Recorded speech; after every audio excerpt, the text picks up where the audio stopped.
Noi stimiamo sui 4-5.000 operatori, insomma, sostanzialmente questi sono i numeri. La sanità del Veneto non si ferma, ma sta facendo sempre più fatica a fronte di una mancanza di almeno 4.000 operatori sanitari in corsia.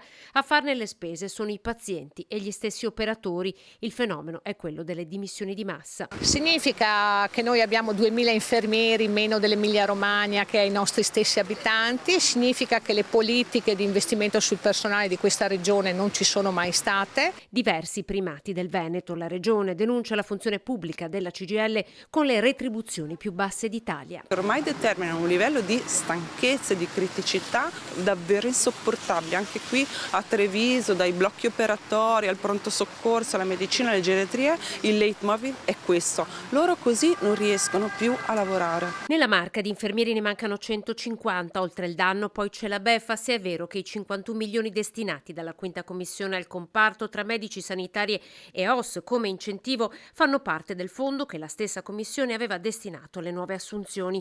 Sotto accusa anche l'organizzazione dei blocchi operatori e la gestione degli ordini. La carenza di farmaci io l'ho provata sulla mia pelle, a maggio ho subito un intervento d'urgenza e mentre mi operavano in realtà non capivano dove fosse il betadine, che è banale ma non è così banale. Un viaggio in Veneto iniziato ieri a Padova, proseguito questa mattina a Montebelluna e poi a Treviso.